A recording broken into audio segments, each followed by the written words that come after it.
particularly like with small landscapers. Yeah, yeah. But if they have a couple of years before they have to, comply, it gives them time to buy something else in the next couple of years. Yeah. And if they have to raise their rates because they had to pay more for an electric blower, then let them do so. Yeah. That's my amount. Okay, I think everything's good. We can get going. The Okay. recording's starting. So thank you, Dylan. Thanks, Dylan. Actually Don't get to see your face. So at 6:08, we'll call the meeting to order. And as far as I can tell, we have no members of the public to make comments. So I think we can move on to just approving the minutes from the February meeting. And I know Mike and I have both had a chance to read them. Do you want a little bit more time to skim them? No, I did so. I'm fast. Okay. So can I have a motion to approve the minutes in a second? I move we approve. Okay. I second. Okay. And all in favor? Aye. Aye. Okay. So minutes are approved. So member check-in. Anything to report out, Victoria? I do not. Better today? I can't think of a thing. Except I'm heartened by the city. Wait, I did. It's the city of Portland passing this relief board ordinance. I did my check-in. Okay, good. Mike. Rachel and I are heading to the coast tomorrow for some more whale watch volunteering, so we're excited about that. Nice. You'll have good weather for whales. Yeah, I think it was looking a little better a few days ago, but we're expecting rain kind of in the midst of one of our stand outside at the parking lot volunteer sessions. But we have the gear we need, so we should be all right. Thank you for doing it. That's really cool. It's a lot of fun. Yep. So they're a lot easier to see on the north migration because they're closer to shore than when they're heading south. Yeah. Mike, how often do you actually see whales? I think of all the times that we've gone, there's only been one day where we stood out and didn't see any. Wow. But much easier to see in the summer too. Yeah. I've seen them on New Year's Day. I remember one time driving north and stopping at Trinidad in Northern California, and there was a California gray whale just off where the surf was breaking. It was like amazing. And we hoped that he was going to be able to get back out. I'm assuming that the beach dropped really rapidly, so he wasn't going to get beached himself. But it was extraordinary just to have a whale out maybe 30 feet from us. Oh my! It was cool. Dylan, do you have anything to report? Yeah, actually, I do. We have a staff that's out on extended leave, so I've taken on a big chunk of somebody's job. So I think I've kind of mentioned it to you before. So pretty overwhelmed with tasks, kind of putting out fires, and there's a lot going on a lot of projects of my own, and then added some stuff. So yeah. Oh my! You're not weeping while you say this. That is. Sorry, I missed it. Yeah. I just said you're not weeping while you tell us this. Yeah. So I'm glad you could say it with a smile. Yeah, I'm doing my best. So did you play a major role in the writing of that natural hazards mitigation report? Yes, I did. Although a lot of it was carryover and a lot of the data came from like Dagami and the University of Oregon, people that helped us in the county. I mean, it was a lot of hands and going back and forth. Yeah. Yeah, it's a nice report. It really has a lot of very useful data. So it was, I was happy to take a look at it. Yeah, I appreciate you and Mike looking at it. Yeah. Good, great. I think I was thinking that I would report on visiting the Down to Earth Forest School. The woman who is the founder of that was at our Earth Day event last year. And so I've been meaning to go visit. and they meet at Marius Young Park outside under the shelter. And when I went there, it was a rainy day, and all these kids were sitting under trees, with really good rain gear, just singing songs and reporting out. And it was pretty extraordinary to see these kindergarten through sixth grade kids just happy to be in the rain, and it was cold. And so it was impressive. And they basically are able to spend several hours every day just kind of exploring around Marius Young Park. It was like a really kind of wonderful thing to witness. So if you're ever interested, I can give you the name of the woman who kind of runs the place. And particularly in Victoria, as a teacher, you might be really kind of fascinated just to see what was happening there. It was kind of reassuring. So it was nice. Oh, nice. Good. And she calls this called what? Down to Earth? A down to earth forest school. Forest School. Yeah. Great. And the idea behind forest schools is that kids are basically outside most or all of the time. And it's remarkable how kids adapt to that kind of opportunity. So it was neat to see. Oh, that's very positive. So moving on to our agenda, it seemed like it was mostly reports on things that we had begun talking about last time around. So I'm hoping that Kate and Dan will be able to just look at the videotape of this and kind of get much of this information. So it looks like I'll do the first three things.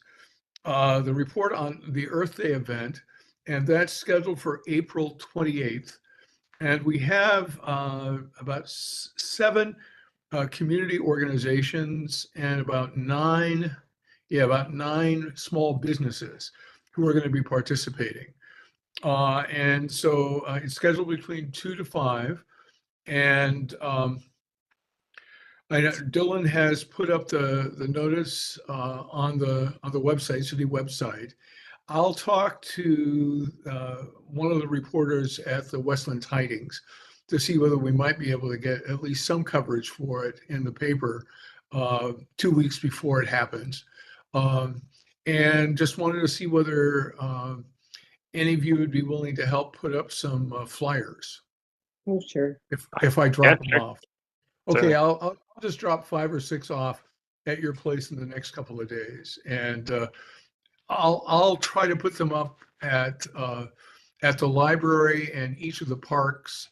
But if you have businesses or other places that you patronize that you see people have put up signs for different events, just ask them like whether you could put it up. And then I know, Mike, you're going to be out of town on the 28th. Victoria, are you going to be in town? Yeah, I'm going to make a point of doing that. Yes. Okay, great. I'll just say yes. So Dan said that he would be able to be there as well. So if you could do community gardens, I'll see whether Dan can basically do a table with information about the Sustainability Advisory Board.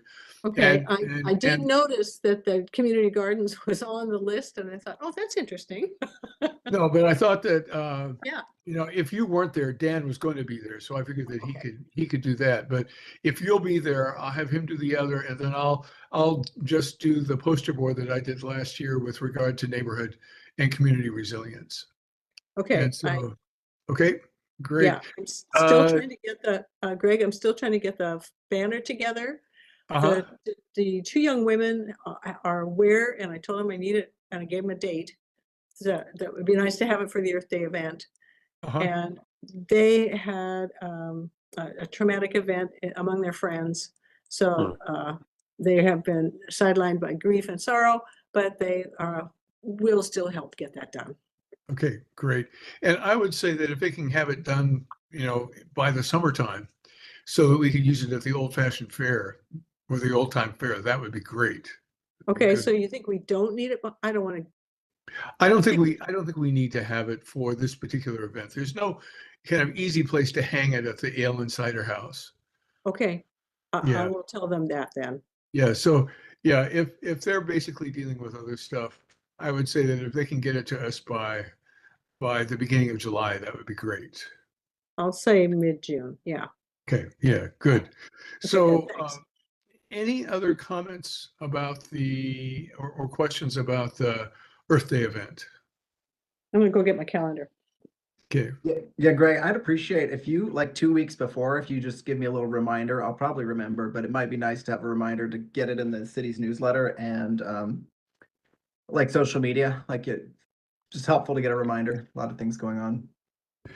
and actually, I had a question about that, whether you would like us to, every once in a while, write an article for the city newsletter, like about the Old Fashioned Fair, or, I mean, the Earth Day events, or, issues tied into like leaf blowers, et cetera.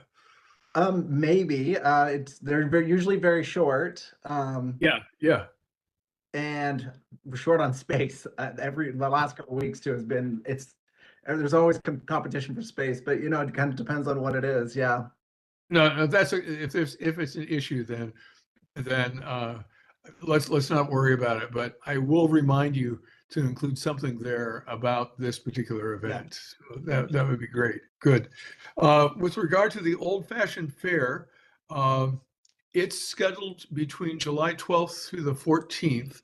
And I thought that we should do as we've done before, plan on being there on the 13th, on Saturday.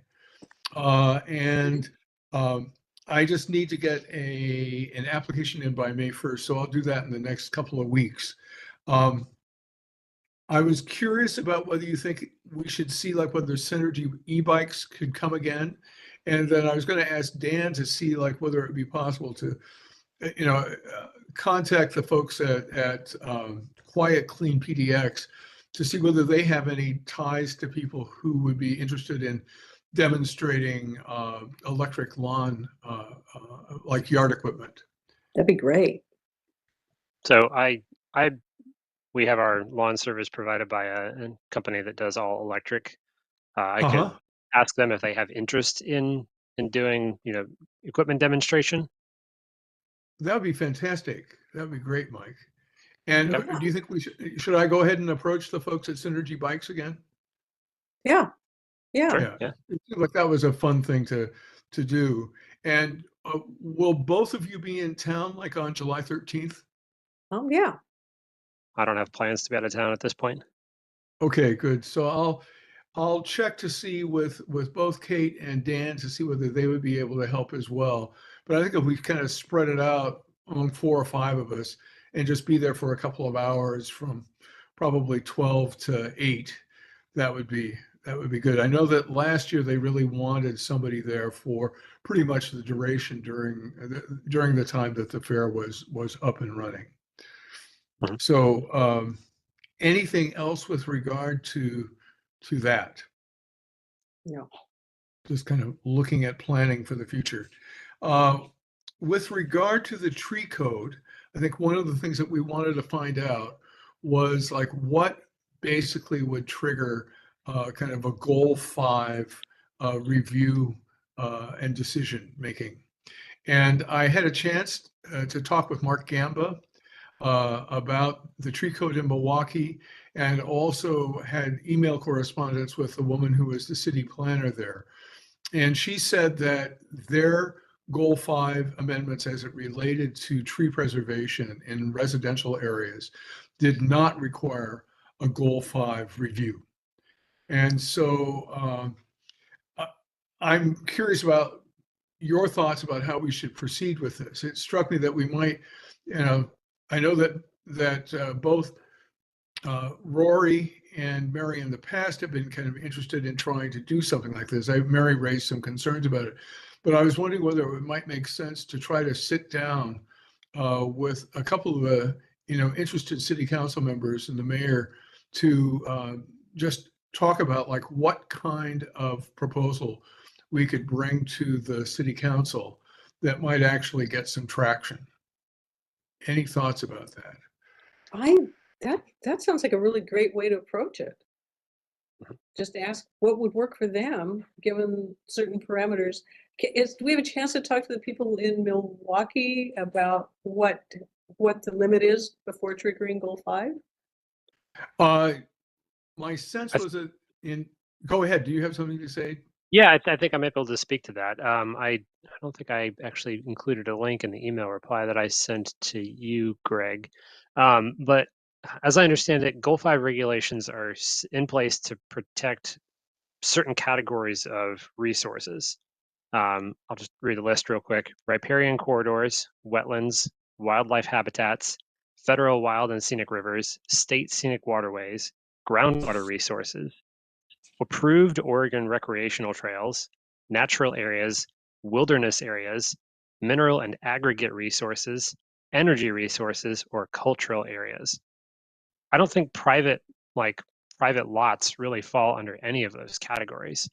It Yeah. would be one thing if we were trying to get the city to, address like green space management, for example, but that's not what's happening here. And so I don't think, based on my reading of this language here, that Goal 5 applies to like residential lots. Uh-huh. So I think it's just kind of a non-issue. That's So on. Dylan, given your familiarity with, how this has played out over the last couple of years, do you have any suggestions about how best to proceed with this? No, I was just looking, I got copied on a couple of the emails, Greg, that I think you saw. Between, there was something from Milwaukee and then something from Darren. Uh-huh. Whether something reaches this goal 5, I think it's something to do with it's like protecting development rights. So if you get to a certain threshold, then I think there's some certain rights to develop your land, and then Uh-huh. that has something to do with goal 5. So I was looking at the email just now, and I was trying to decode it. I don't have any great answers on how to move this forward. It didn't. The planning commission and council did meet this past Monday, and this didn't come up, if I recall. They didn't talk about tree code. It just kind of still sitting where it is on the planning docket. Yeah. Okay. I don't know if I saw it. I think Dan was involved in doing some research as well, but I'm not sure, since we don't have him this evening, he may have been able to make some determinations on his own as well. I asked him about that, and he said that when he gets back into town, he would email what he found, and then I will just send that to everybody else on the board, so that you could have a chance to take a look at that as well. But so I guess, Darren, where can we find more information about development rights? I don't know. That would be something to talk to Darren about again. And as I'm looking through this email too, I think what triggers that goal 5 and how the other cities did it without going through the goal 5 thing. I think it's you're not fully protecting like a certain percentage of the trees. That people can people can remove trees and pay a fee. So I think there's workarounds like that.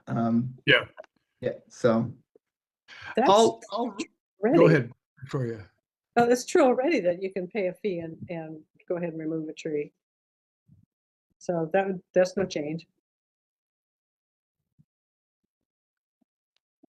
Yeah. I wonder if there are circumstances where if you're developing a property, the format of I guess the rules are different compared to whether you're just doing something to your property to clear it or something.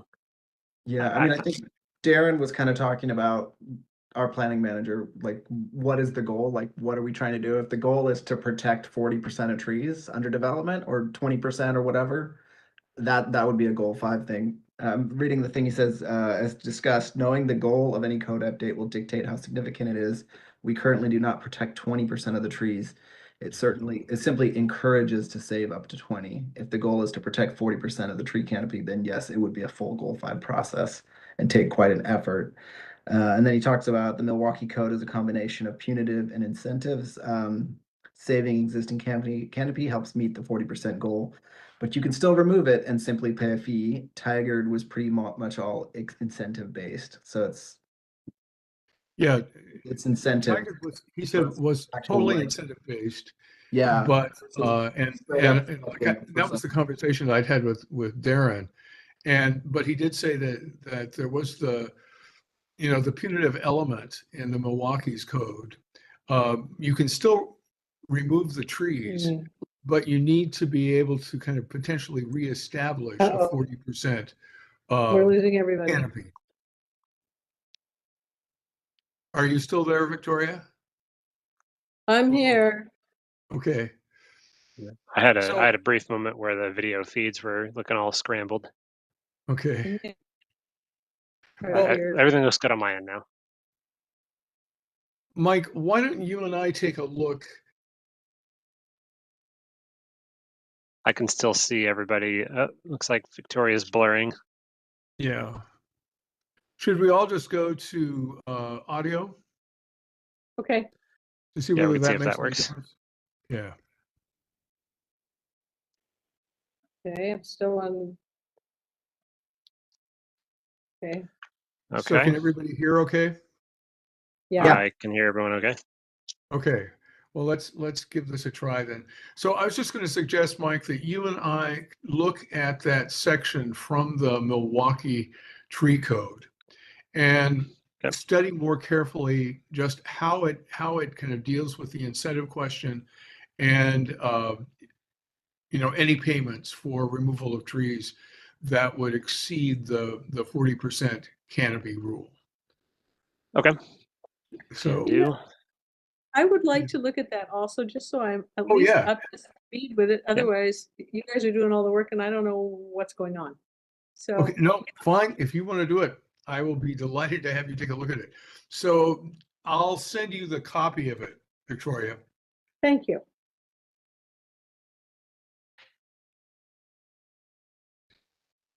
And then let's take a look at that and then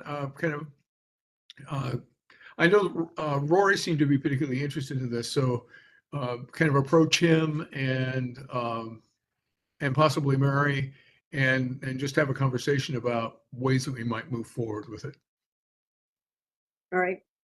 Okay. The next item was just the report on the Transportation Advisory Board, and that was, I know both Kate and Dan had talked about trying to contact somebody from that board and bring them to one of our meetings or attending some of their meetings. So since neither of them are here, we'll have to just kind of let that one go, but hopefully touch base with them next month about that. With regard to the energy weatherization grants, I attended a webinar that was offered by the Department of Energy in early March that focused on grants offered by two programs. One was called the Home Efficiency Rebate Program. Actually, their program's under development, and the other was the Home Electrification and Appliance Rebate Program. The Home Efficiency Rebate Program provides rebates for installation of things like a smart thermostat, heat pumps, or weatherization. Improvements need to be able to demonstrate a 20% modeled energy savings in terms of utility bill savings. The other one, the Home Electrification and Appliance Rebate Program, is primarily offered to people with low or moderate income. And low income is 80% of the median income. Moderate is 80 to 150% of the median income. Low income families can get rebates for up to $14,000. Moderate income families can get rebates up to $7,000. I was trying to figure out like who that actually means in Clackamas County. And for a 4-person family in Clackamas County, 80% of the median income is $90,220 a year. And my guess is that a proportion of the population in West Linn could really benefit from this grant. These grants will become available after January 2025. They're still being written and kind of going through the grant approval process. I sent an email to one of the staff involved in this webinar to see whether anyone from the Energy Department might be available to do a hybrid presentation about relevant rebate programs at the library and online. So does that seem like something that we might want to consider doing if I get a positive response from her? I'd say yeah. Yeah, that sounds like a great idea. Okay, because I in just kind of looking at the moderate income, I would say that probably, given the number of retired people who live in West Linn, there would be, more than a few people who would be potentially able to benefit from that program. So we'll see what happens. The other thing that I wanted to report on was on the Resilience Hub grants. I listened to another webinar to collect more information about this program as well.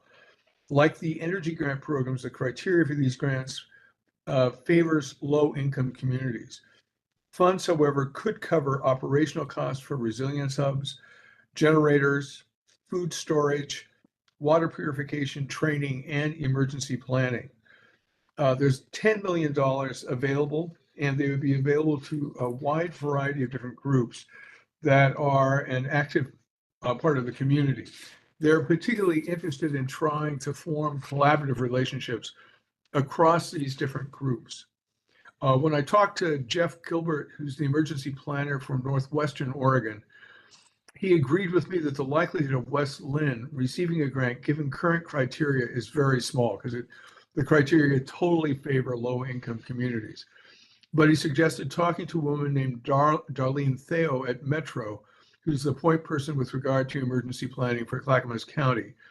She suggested possibly submitting a grant application with just one organization on the chance that it might be accepted. As I listened to the webinar, I thought that a starting point for resilience hubs might be to have groups like Robinwood Station, the Willamette Christian Church on Salamo, the Public Library, and the Methodist Church in Willamette apply for these grants. They would kind of represent 4 major neighborhoods in West Linn. After speaking with Darlene, one idea would be to talk with the minister at the Methodist Church in Willamette, as well as the people who organize the food pantry there, to see if they have any interest in becoming a resilience hub. Grants are due at the end of April, so the turnaround time is short, but I'm curious about whether you folks think it would be worth my having a conversation with people at the church and at the food pantry about doing something like this, and just feedback from Darren about whether this would be an okay thing for the SAB to try to encourage, or should it really kind of be done through kind of your position in terms of being emergency management coordinator for the city? Yeah, I think we should. I mean, yeah, I mean, I was in some of those same the webinar, and yeah, didn't sound very promising that we would get one. But I do think people should still apply. Any of those groups should apply. I did talk to the school district about it, and then we might make an application ourselves. The police station had a generator they didn't use, and we are looking to use that generator at the adult community center. But to do that transition and all the electrical, it's going to be tens of thousands of dollars. So that's probably where we're going to target if we're able to put one in. At the adult community center. So rather than the church, yeah, that would make sense. Yeah. Yeah. And would you say that the police station would be a better option in Willamette than the Methodist Church? In terms of what do you mean? Of basically being like a resilience hub,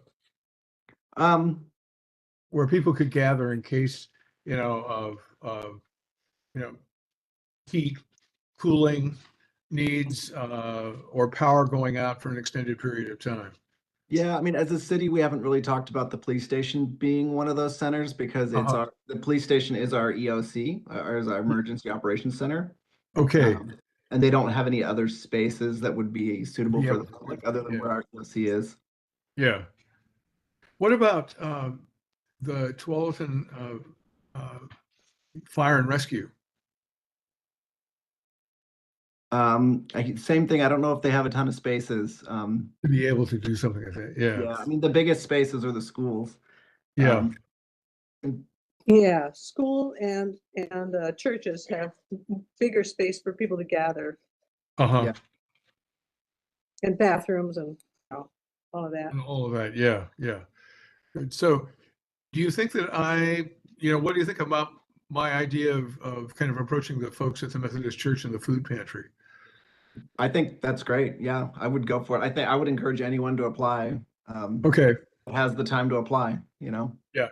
And my impression was that it's a moderately straightforward grant, and that there's plenty of assistance Yep. available for people to be able to pull it together. There is. I mean, they always say that, and it always ends up being a significant amount of work. But I did look at the application, and it's definitely more streamlined than most. Yeah. Okay, good. So I will then get in touch with the folks at the Methodist Church and Food Pantry and just see whether anybody's interested in pursuing it.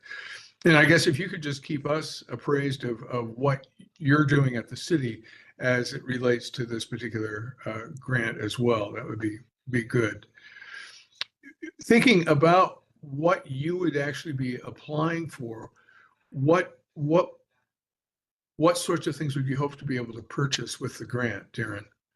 Yeah, Dylan. Well, we were just talking about the generator at the ACC most. That's where we'd like to have the storm. I mean, it is kind of one of our storm centers. That and the library are really our two spots. Yeah. The ACC really needs a generator. Yeah. We don't really have the budget for it, but we are getting quotes and things. So I Okay. can use that to apply for the grant. And that I was planning on probably focusing on just that one Okay, for that now, makes just because our odds are low anyway. yeah. Yeah, okay. Good. Great.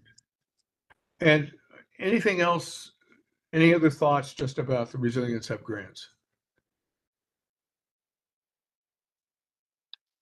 Nothing from me, I don't think. Okay. And Mike, I see I forgot to have you report on whatever has happened with regard to the EV charging station initiative. Yeah, not a lot really. I reached out to Rory at the beginning of last week just to see if he had any, if he was planning to convene the focus group that he had, focus group, what's the word he used? Task force, to look at ways to incentivize that. And he said that he was traveling and that he would return to the matter when he got back into town. But I haven't Okay. heard back from him, so I can ping him again to see if there's any way to get movement on that. And Dylan, do you know what's been happening with regard to, I think, efforts on the part of, I think one of the city staff or a couple of city staff people were writing grants for EV charging stations. Do you know what the status of those might be at the moment? Not exactly. I know they're still working on it. I think it's getting really close to the deadline. I know, their site visits, they've been working on whatever the technical piece of the grant is. And if I recall, I think they ended up having to focus on Main Street versus they were at Main Street or Library. I think they are focused on Main Street. I think they ran into some issues at the library. That it would cost, there was some big project cost to get the electric out there or something. I don't remember the exact detail, but that's what I recall. Yeah, the conduits, I think, are an issue. Yeah, for sure. And if, just out of curiosity, if a charging station were placed at the library, who pays for that? Is it like basically the customers who kind of cover the cost for the electricity as they charge their car? Yep, I think that is the plan. The one at City Hall is I believe it's currently free. There was some talk about turning on the pay feature. But I think they're still trying to figure out how much to charge and if they're going to charge at that one. But I think this new one, I think there's some issue with the software too. But this new one, I do think there's an intention to charge. Yeah. To recoup the cost. And Victoria, given your experience with an electric car, do you have any suggestions for Dylan about how to make it as kind of consumer friendly as possible? There are a variety of, God, I don't even know how many companies there are. Every time we pull up someplace in a little town, it's a different company, and you have to load a different app onto your phone to try to get the thing to work. So I would go with a larger company. I'd have to get my phone out and see which one. Maybe a choice of 2 or 3 that seem to work the best and to have the best repair track record. Is that the kind of answer you were thinking of?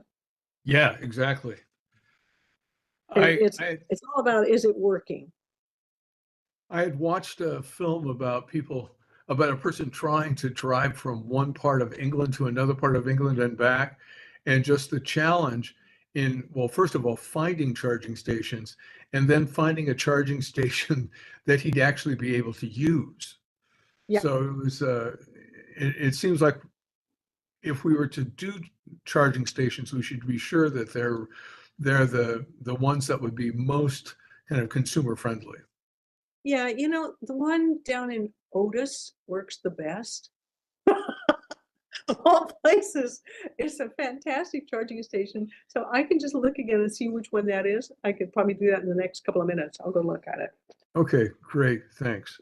Oh, So actually, a question from that film, was the difficulty that person faced due to like technical reasons? So like the charger would not fit to the car, or was it more that like the financial ecosystem of charging is just chaotic and you never know what you're going to get when you arrive somewhere? Pretty much that. yeah, it seemed like one of the issues was like you'd find a charging station and then you wouldn't be able to kind of pay for it with the it wouldn't, like a charging station wouldn't take a bank card, for example. It would only take a card to pay for it that had been issued by the company who Hey, kind of owned the charging station. yeah. That's very I don't know if I like that people do that, trap you into their ecosystem. Right, yeah. Well, it's like, gas stations used to have, you'd have like a charge card for a particular brand of gas. And it seems like that was what was beginning to happen with the charging stations. But I don't know whether that happens in the United States or not. So are you still around, Victoria? I'm here. I'm definitely here. I'm not finding what Okay, I'm wanting to find. Why don't we try to go back? It's so weird to only talk to names. It's like, who's paying attention? Let's start your videos again and see whether we can see each other All right. and how long it lasts. You know what? I think I just want to take a note and do this one. I don't want to multitask. Oh yeah, just send it to us. That would be fine. So I want you to redefine what it is so that I get this right. Oh, the charging station in Otis that you mentioned that was so good. And then the larger question is, which charging stations do we want in West Linn? Right. Which are the best ones that are most consumer friendly that you've experienced? Do you? I'm happy. Yeah. Have you explored that question at all, Dylan, or do you know whether folks in the city have, just in terms of like which ones to actually try to tap into? Yeah, I had no idea that this was a problem until I saw this one film, and it was kind of like, geez, that's not good. It's really difficult. So, Victoria, did you have a chance to talk to Mary about her ideas with regard to worm bins and composting food waste? I did. It was, however, a short and fairly unproductive conversation. She said, oh, yeah, I heard something on OPB and it was pretty interesting and it might have been Corvallis. I don't remember, she said. Okay. So at that point, I went to California and then I was sick for 2 weeks and I forgot all about following up on that, but I can go online and see if I can find it myself. That would be great. It would be interesting just to see, to kind of make as part of our conversation about food, dealing with food waste. Yeah. So, it's hard to imagine the city starting a business with worm bins, but one can never tell. Add it to Dylan's plate. He can be the worm bin manager as well. Right. So, what? Dylan, is that worms on your plate? So, Mike, next report is on city's purchasing of renewable energy. What did you find out? I have nothing to report on that, actually. Okay. I've not learned anything. You're making me look good, Mike. Thank you. So Dan is not here to say what he's learned from Quiet Clean Portland. although he did say that he is trying to find somebody who would be willing to come out and kind of speak with us about it. So hopefully at one of our next meetings this spring, we can do that. I guess next on the list is reports from Dylan about the status of the resolution to support the transition to electricity powered appliances, et cetera, the hiring of a sustainability consultant, and then trying to identify who would like to serve on a committee to look at food waste composting. Yeah, so Parks came up at our meeting this week. Parks and Public Works wanted to look at the resolution one more time. Does somebody have, I know there was some tweak to the language, and I just haven't had time to go back through emails and try to find what that was. Does anyone have the most current version? Yeah, I have the most current version that went to the city council. But was there a change that you had after that, or that was it? That was the final version? The final version was the one that we presented at our when we Joint meeting. city council in January. Okay. If it's the one that got posted with the meeting, I can use that. Or if you want to send it to me so I make sure I have the right version, that would be helpful. I'll send the one that I thought was posted to the meeting. So, well, if it's the one on the meeting, I can find it too. So no worries. Right. But I will I'll send it regardless, and then you can compare. Okay. The sustainability consultant, haven't made much headway on that one. Just have not had the time. I still am a little lost on what the scope is going to be and what companies to go to. I know you sent me an email and I just haven't had time to sit down and focus on that. So there's that. And then the food waste composting. I got Rory and Lou wanted to be on the little task force to talk about that with Westland, but I couldn't remember who from the SAB was interested or if we talked about that. Oh, I can't recall whether we decided on a point person. Hi, Lou. Welcome, Lou. So, Mike, well, Victoria, would either of you be interested in sitting on such a committee? Sure, I would do it. I'm slowly coming around to thinking it's a good idea. I was actually resistant at first just because I've seen how ghastly the bin is in my son's place in Boulder, Colorado. Just full of maggots. So gross. Am I? But that's fine. I'm interested in finding out about it. It's okay. It's like So you would like there's to other things that are so much more important, but that's all right. Yeah. I can do it. I'm still interested. Yeah. And I'd be willing to sit on that committee too, Dylan. It's like we lost Dylan for a moment. So yeah, you did. So was it Victoria and Greg? Yeah, Victoria and I will be happy to do this. So let us know when you are able to get Lou and Rory together and we can kind of talk about it. Okay, sounds good. Thank you. Great, good. So just moving on, we had talked about, our trying to pull together some thoughts with regard to the Natural Hazards Mitigation Survey, but Mike and I have both had a chance to read through that and kind of comment to you, Dylan. Is there anything that you would like to share with the group as a whole that you think is particularly important to kind of keep in mind with regard to that effort? Nothing right now. The public comment closed yesterday, so thanks for getting those comments in. I'm going to send all those. I have to send them to the University of Portland person that's helping us, and they'll kind of compile them and maybe make adjustments to the plan based on the comments. So that's the next step. And then it goes to a more Oregon Emergency Management for their approval before going to FEMA. So it's a big process to get it approved. And at some point in that process, it has to go to our council to get approved. So that's all will be coming the next couple months. It's a big process. So a question there is the development of the plan, is there like a specification for what the plan like is supposed to contain? Like it seemed like a very structured plan. And so I'm wondering if like yeah, what's given to the city to help them prepare that? Yeah, FEMA's requirements are really strict, and there's a lot of elements in there that you have to hit, or we will get it kicked back to us.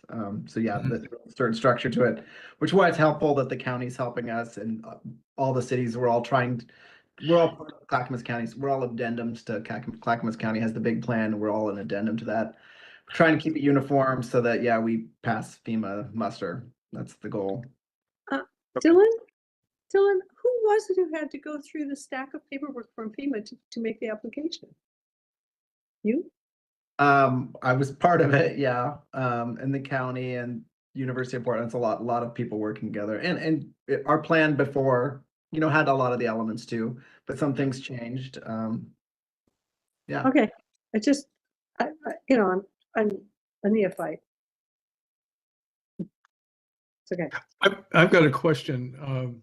Like in reading the section about liquefaction tied into earthquakes, I was just curious about the degree to which, like the planning commission and city council, as well as the planning department, take into account liquefaction as an issue in terms of kind of looking at building decisions.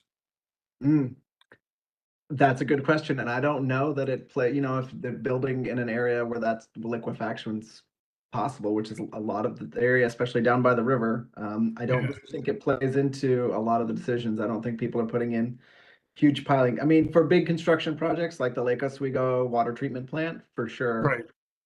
they did. And when we did Bolton Reservoir, we put in huge pilings because of your earthquake Is it factors. possible? Yeah. General housing, I don't know that it affects it that much. Uh, I was just thinking about it with regard to the waterfront development plan, where there really isn't very much about liquefaction there at all. But I just remember seeing, whole neighborhoods in Christchurch, New Zealand, like a couple of years after the big earthquakes that they had had, that were now uninhabited, and as well as a huge rugby stadium that was no longer usable. And it had just been built a few years before the earthquake.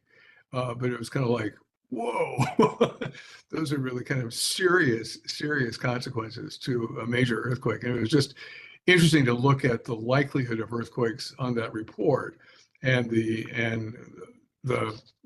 impact that it would have on West Linn. So it I guess my hope is that that particular plan would not simply be shelved, but really be taken into consideration as a lot of these kind of planning decisions are made. Certainly, me too. Geotechnical engineers do get involved, especially any big development, any big commercial development. They Yeah, make decisions about footings and pilings and all that kind of stuff. yeah, So people are thinking about it. Just not single family housing quite as much, but yeah, that type of housing is a little bit more flexible. So yeah, yeah. yeah. But it was just interesting reading, like in the waterfront development plan, which is next on the list, kind of reading about like all of the expenses that need to go into kind of building dwellings as well as other buildings down like on the floodplain to take into account flooding. None of that was actually taking into account liquefaction. And so it just seemed like another piece that I'll kind of throw into that particular conversation and comments, but it was interesting. So anything I, else natural? yeah, one like I guess observation about the report, and I don't think I included this in my comments that I submitted the other day, but it one of the impressions that I had was the report was excellent at identifying like immediate consequences of these various natural hazards. What areas are going to have unstable soils, for example. But in many circumstances, like there's the event, and then there's the recovery period afterwards, which presents its own challenges. And I I I didn't see a lot of like that kind of thing addressed in there. I know one of my comments was like, I if we have the big Cascadia subduction zone quake, I've seen estimates that say like we may not have power for 6 to 8 weeks, and I just didn't see much beyond like the initial event addressed in the report. I thought that might be like an area for consideration, across any of the hazards that are identified in there. because I feel like that's where like a lot of the hurt is going to come. There's, yes, maybe, there's some structural damage that happens immediately after an earthquake, but what if we don't have grocery stores for 6 weeks? Or water. Yeah. Yeah, it's certainly that's super important. I think the plan, more of the goal of this plan is basically is to get grant funding. That's part of why it's so structured, so that you are, I can't remember the name of it, the Robert Stafford grants, or I can't remember, I'm getting the grant name wrong, but so that the projects in there, and some of the projects are pretty general, because we want a lot of projects to be eligible for the grants. A lot of the projects in our master plans, like water master plan, stormwater master plan. So the point is to try to do those projects now so that when we do have a natural disaster, we are less affected. One of the things that's highest on kind of our list internally is like the water reservoirs. So they're doing some seismic upgrades on water reservoirs, because water is one of the most important things. Yes, please. Yeah. This is tangential, but did you happen to see the article in the New Yorker a couple of weeks ago about the impact of solar flares? Yes. It was like Yes. really astounding in terms of like knocking out the entire electrical system, as well as satellites. It would be, it was like a kind of a level of disruption that I had never even considered to be possible. But it just seems like a valuable thing to be thinking about. Again, just in terms of thinking about food and the rest, how we would manage with that. So, yeah, Victoria. Elon Musk was putting up his first series of in the Starlink thing and had 42 satellites. 35 of them got burned out from exactly that. Yeah. That was in that article. So it's not like this could happen. It's already happened. You just have to deal with it, right? Buy some more satellites. So yeah, there was a major event that hit, I think the Montreal area many decades ago, but it was quite a bit before significant development of electrical infrastructure was in place. But it knocked the area out for a couple of weeks, I think. The whole eastern seaboard. I thought I read, yeah. So yeah, if we get a direct shot from a flare, we're that's bad news. Right. Yeah. So yeah, that was interesting that you read that too. Yeah. Right. Just it's a natural hazard I'd never really considered before. What can you do about it? Right. With regard to the waterfront development plans, these are kind of moving forward. I was unable to go to the public meeting a week ago Saturday. And I know, Victoria, you're going to be out of town. Mike, did you happen to get to that? I was out of town. Yeah. So a friend of mine attended that meeting. He's on the waterfront development working group as well, and he was really pleased with it. Said there were like over 100 people who were in attendance. Did Lou or Dylan? Did you get to that meeting? No, I didn't. But if you have a chance to look at that plan, it's worth checking out. Just Google on the Westland website, the waterfront development plan, and you'll see like what they've got in mind between the Oregon City Bridge all the way down to almost to Willamette Park, to the old settling ponds, the publisher's ponds that Blue Heron owned, and it's looking at kind of redeveloping the urban kind of center around the old city hall, creating a kind of a cultural center with regard to the falls and the Native American use of the falls, as well as the paper mill, and then really looking at kind of opening up the riverfront to more of the public, and kind of looking at a variety of different possibilities for the old mill site and the ponds down close to where I am. So it's an interesting plan. Work is going forward on that. I think they're hoping to have like final kind of plans in place at the beginning of 2025, and going to the city council for final approval in March of 2025. So it'll be a big deal. There's a big question about like where the money will come to be able to do all of that, but I think it's an interesting plan and something that we kind of ought to at least be aware of. So if you have a chance to take a look at at what's online, do so. I could just send you the most recent version too. Why don't I just do that? That's probably the easiest thing to do. And it's on the city's main website in the spotlight. It's one of the items, and it's Okay. westlandwaterfrontproject.com. So go ahead, find it there. It's just as easy Yeah. then. So anything with regard to that, any questions? If you've had a chance to take a look at that, I might be able to help with. Not yet. Okay. Before new business, for our next meeting will be April 18th. And I was just wondering like whether folks would be interested in meeting in person for that and whether that would be doable for you, Dylan. We said we try to meet in person once a quarter anyway. Oh, that's just a week before the Earth Day event. Might be useful to meet in person. Yeah, Yep, I Still, agree. you look happy. yeah. So will that work for you, Dylan? I could probably make it work. Yeah. I Okay. might want to check with the other members and see where they're all at, but yeah. Okay, good. We'll call it a goal as opposed to an ink. Plan. Yeah. Good. And any new business from anyone? I was able to get in touch with somebody from the Oregon Department of Energy. They've got staff that is willing to come speak with us about all the state level grant opportunities. That you did. Oh, great. So who did you find? I think his name is Roger Kainu.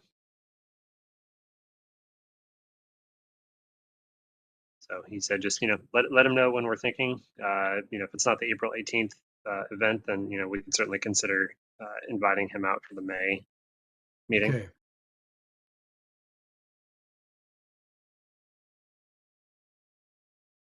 I have an old business question. As far as this Earth Day event goes, are we going to need to, am I going to need to get together with you, Greg, or somebody to figure things out before our next SAB meeting? Because otherwise that just gives us a few days to pull things together. So mostly what happened last year, Victoria, is that the different organizations basically brought materials to display on a table. Yeah. And Charity had come up with kind of a map for where everybody ought to go. And so all of that was kind of organized with her. But I think, why don't you and I meet with Charity and just see like where things stand? And we could do that a week or two before the event. We probably should do it a couple of weeks before the event, just so that we can give information to everybody else. So yeah, why don't you and I get together with Charity? I will get in touch with her about just setting up a time to do that. For example, that very map, it doesn't need to be redone. It'd be nice if we could use her map from last year. Right. That kind of We thing. just have to put new names on it, et cetera. So Yeah. so I think it would be easy to do. Okay. Do we think there'd be value to inviting Charity to the next meeting as well, or just coordinating outside of it with her? I think inviting her makes sense, though I think a lot of the coordination probably have to happen outside the meeting. It doesn't make sense to kind of spend time on those kinds of nitty gritty details with regard to like where people are going to be situated in the Ale and Cider House. Yeah. Okay, but I think inviting her just so that she can report on what's happening makes sense. Any other new business?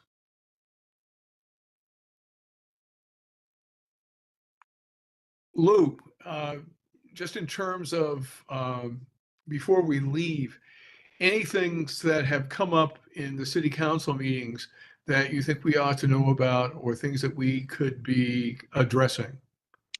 There's apparently some discussion or negotiation regarding collection of food waste by essentially the waste collection company. Right.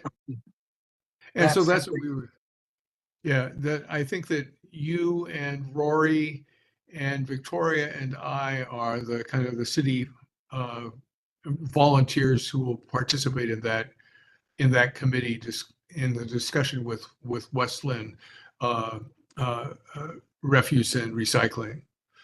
Yes. And so, Dylan, will you be the person who kind of tries to pull together a meeting? Yeah, I'll probably send out a poll for a meeting pretty soon. Okay, great, good, good. And is there anything else, Lou? That's all that comes to mind. Okay, okay, good. If there is nothing else, we're a little early, but we've gone through the agenda. And unless there are any objections, I move that we adjourn the meeting.